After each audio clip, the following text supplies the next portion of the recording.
अस्सलाम वालेकुम। GA news bulletin के साथ मैं हूं जाहिद मिर्ज़ा। सबसे पहले एक नज़र अब तक की खबरों पर। चीफ जस्टिस पाकिस्तान ने आम इंतखाबात से मुताल्लिक फैसले पर अटॉर्नी जनरल को मीटिंग मिनट्स पर सदर के दस्तखत लेने की हिदायत कर दी। सुप्रीम कोर्ट में चीफ जस्टिस पाकिस्तान काजी फाइज ईसा की सरबराही में जस्टिस अमीनुद्दीन और जस्टिस अतर मनिल्ला पर मुश्तमिल 3 रुकनी बेंच आम इंतखाबात 90 दिन में करवाने के लिए दायर दरख्वास्तों पर समाअत कर रहा है। समाअत के आगाज़ पर अटॉर्नी जनरल ने सदर से इलेक्शन कमीशन हुक्काम की मुलाकात के मिनट्स पेश किए, जिस पर चीफ जस्टिस ने कहा कि मीटिंग मिनट्स पढ़ें। अटॉर्नी जनरल ने मीटिंग मिनट्स पढ़ते हुए बताया कि चीफ इलेक्शन कमिश्नर और चारों मेंबरान की मंजूरी से मीटिंग मिनट्स मंजूर हुए। सदर मुमलिकत से चीफ इलेक्शन कमिश्नर समेत इलेक्शन कमीशन के दीगर मेंबरान मिले।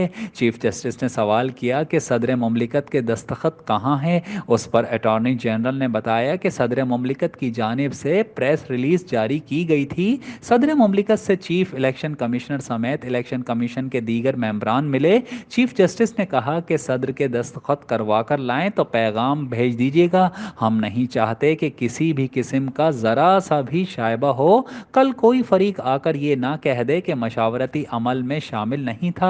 अगर कोई ऐवान सदर से आना चाहता है तो हम उसे खुशामदीद कहेंगे। बाद अदालत ने समाअत में वक्फा कर दिया।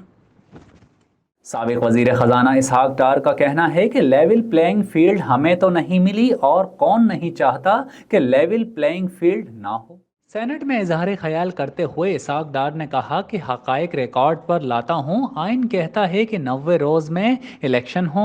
आइन की बाकी शिकें भी सामने रखनी हैं। उन्होंने कहा कि मरदमशुमारी को 2 अगस्त को इत्तेफाक राय से मंजूर किया गया और मरदमशुमारी हतमी हो जाए तो इलेक्शन कमीशन को हल्का बंदी करनी है। हम भी चाहते थे कि 90 रोज़ में इलेक्शंस हों और पहले बजट में इलेक्शन के लिए मुख्तस रकम 5 अरब रुपए थी। इलेक्शन कमीशन को इंतखाबात के लिए 54 अरब रुपए दरकार थे। हमने इलेक्शन कमीशन को 46 अरब रुपए देने का तय किया, जबकि पंजाब और केपी के इलेक्शन के लिए इजाफी 100 अरब रुपए दरकार थे। साबिक वजीर खजाना का मजीद कहना था कि कौमी असम्बली ने करारदाद पास कर दी। मेरे पास कोई चॉइस नहीं थी। कुछ क़ुव्वतों का मकसद था कि पाकिस्तान डिफ़ॉल्ट करे। हमें इज्तिमाई तौर पर सोचना चाहिए। ये पाकिस्तान का मसला है। साबिका हुकूमत के एक साहब ने तो कहा कि लैंड माइन बिछाकर जा रहे हैं। ऐसी सोच वाले शख्स को सियासत में होना ही नहीं चाहिए। इसहाक डार ने कहा कि हमें तो लेवल प्लेइंग फील्ड नहीं मिली और कौन नहीं चाहता कि लेवल प्लेइंग फील्ड ना हो। जमीयत उलमा इस्लाम के सरबराह मौलाना फजलुर रहमान ने फ़लस्तीनी मुजाहिदीन के अमल की हिमायत करते हुए कहा है कि पूरा पाकिस्तान फ़लस्तीनियों के साथ खड़ा है। जमीयत उलमा इस्लाम के सरबराह मौलाना फजलुर रहमान ने कहा है कि हम फ़लस्तीनी मुजाहिदीन के अमल की मुकम्मल हिमायत करते हैं और कदम ब कदम उनके साथ खड़े हैं। हमने तूफ़ान अक्सा मार्च के ज़रिए अमन का पैगाम दिया है। हम सिर्फ पाकिस्तान ही नहीं बल्कि पूरी दुनिया में अमन चाहते हैं। फ़लस्तीन के मसले के हल के लिए आलमी क़ुव्वतों को फ़ौरी तौर पर अपना किरदार अदा करना चाहिए। जुमेरात को जमीयत उलमा इस्लाम सूबा सिंध के ज़ेर एहतमाम फ़लस्तीन में इजरायली जारहियत और सिंध में बदअमनियों अवामी इस्तेहसाल के ख़िलाफ़ 12 रोज़ा सिंध अमन मार्च के अख्ताम पर शायरा कायदीन पर तूफ़ान अक्सा सिंध अमन कॉन्फ्रेंस से खिताब करते हुए कहा कि 2018 के इलेक्शन में हमारा मैंडेट चोरी किया गया। हम सन 2018 से इस इजरायली एजेंट का मुकाबला कर रहे हैं। खुदा करे कि वक्त पर आम इंतखाबात हो जाएं। इलेक्शन में अब दो बदू मुकाबला होगा। अब हम अपना मैंडेट चोरी नहीं होने देंगे। मौलाना फजलुर रहमान ने मजीद कहा कि हम अपने फ़लस्तीनी भाइयों को बताना चाहते हैं कि हम आपकी आवाज़ पर उठ खड़े हुए हैं। पूरा पाकिस्तान आपके साथ खड़ा है। उन्होंने कहा कि दुनिया में ताकत का तवाज़ुन होना चाहिए। रूस, चीन फ़लस्तीन के मुजाहिदीन की हिमायत कर रहे हैं। आलमी क़ुव्वतें अमली तौर पर मैदान में आएँ। पाकिस्तान, चीन, किर्गिस्तान और कजाकिस्तान के माबैन TIR ट्रक सर्विस शुरू कर दी गई। पाकिस्तान से एक्सपोर्ट सामान ले जाने वाला पहला ट्रक हाल ही में transport international router TIR system का इस्तेमाल करते हुए रवाना हुआ। कजाकिस्तान पहुंचने से पहले ट्रक सनक्यांक में टोरोगार्ड सरहदी क्रॉसिंग के जरिए किर्गिस्तान में दाखिल हुआ। आम के जूस, छोटे घरेलू आलात और दीगर सामान से लदे ट्रक्स ने पाकिस्तान, चीन, किर्गिस्तान, कजाकिस्तान का सफ़र किया, जिससे ये चीन में 4 ममालिक में फैली TIR सर्विस बन गई है। TIR एक बैनुल-अक़वामी कस्टम सहूलत का निज़ाम है जो तिजारत की कारकर्दगी और सलामती में नुमायां इजाफा करता है।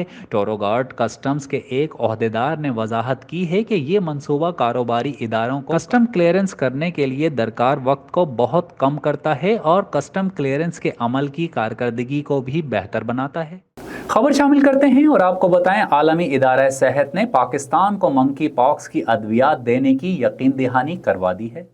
तफसीलात के मुताबिक आलमी इदारा सेहत पाकिस्तान को मंकी पॉक्स की जदीद दवा इंसानी हमदर्दी की बुनियाद पर देगा। आलमी इदारा सेहत ने एंटी वायरल दवा हुकूमत पाकिस्तान की दरख्वास्त पर फराहम करने की यकीन दहानी करवाई है।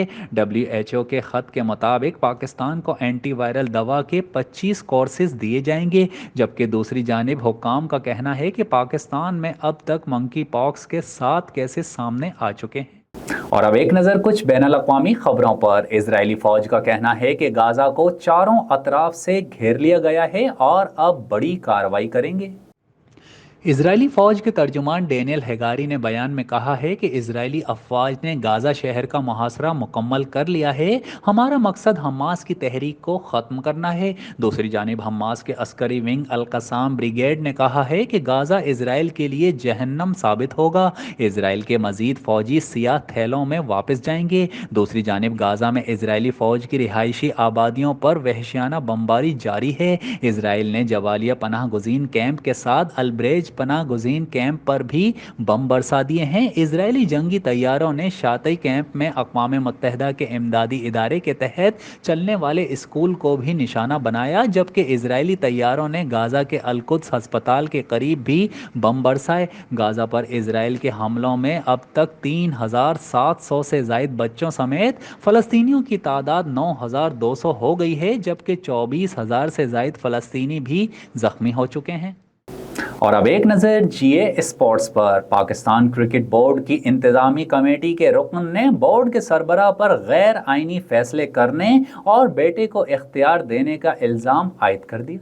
मारूफ क्रिकेट वेबसाइट क्रिक इन्फो ने अपनी रिपोर्ट में दावा किया है कि इंतज़ामी कमेटी के रुकन जुल्फ़िकार मलिक ने अपने इल्ज़ामात की कॉपी वज़ीर आज़म के दफ्तर के अलावा वज़ारत बैनुल सूबाई राबता IPC को भी इरसाल कर दी है। जुल्फ़िकार मलिक की जानिब से ज़का अशरफ के ख़िलाफ़ ईमेल ऐसे वक्त में आई है जब कुछ रोज़ बाद ही यानी 5 नवंबर को उनकी बतौर कायम मकाम चेयरमैन PCB की 4 माह की मुद्दत ख़त्म होने जा रही है। उन्होंने अपनी ईमेल में मैनेजमेंट कमेटी के सरबराह ज़का अशरफ पर इल्ज़ामात लगाए हैं कि चेयरमैन बोर्ड के रोज़मर्रा मामलात को चलाने में मुकर्ररा कानूनी तकाज़े पूरे करने में नाकाम रहे। ज़का अशरफ ने वज़ारत बैनुल सूबाई राबते के अहकामात को नज़रअंदाज किया और इंतखाबात नहीं करवाए, जिससे बोर्ड के मुस्तकिल चेयरमैन का इंतखाब होना था। उन्होंने मज़ीद कहा कि अपने सर्टिफिकेट्स भी फराहम नहीं किए जो चेयरमैन PCB के लिए लाजमी हैं। और अब GA एंटरटेनमेंट। मारूफ अदाकार और मेज़बान फैसल कुरैशी ने कहा है कि जब उन्हें तलाक हुई तो लोगों की तरफ से बहुत से ताने सुनने को मिले। हाल ही में फैसल कुरैशी ने FHM पॉडकास्ट में शिरकत की, जहां उन्होंने अपनी पहली नाकाम शादी समेत मुख्तलिफ मौज़ूआत पर खुलकर बातचीत की। फैसल कुरैशी ने अपनी पहली शादी के हवाले से कहा कि मैंने 18 साल की उम्र में मोहब्बत की शादी की थी जो कामयाब ना हो सकी और तलाक पर ख़त्म हो गई। अदाकार ने कहा कि मुझे लगता है कि कम उम्री में मोहब्बत की शादी करने का फ़ैसला बचगाना था। दरअसल हम इसी के उतार चढ़ाव के ज़रिए अपनी ज़िंदगी में बहुत कुछ सीखते हैं। उन्होंने मजीद कहा कि तलाक के बाद मर्द हो या औरत दोनों को ही लोग बहुत ज़्यादा ताने देते हैं। हमारे माशरे में तलाक और दूसरी शादी को बहुत ही बुरा समझा जाता है। वाज़ेह रहे कि फैसल कुरैशी ने पहली शादी 18 साल की उम्र में की थी जो कि तलाक पर ख़त्म हो गई थी। पहली अहलिया से उनकी एक बेटी है।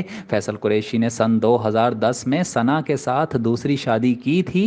इस जोड़ी से 2 बच्चे हैं। न्यूज़ रूम से फिल वक्त इतना ही। मज़ीद खबरों और अपडेट्स के लिए देखते रहिए GA न्यूज़ नेटवर्क, हमारे साथ रहिए।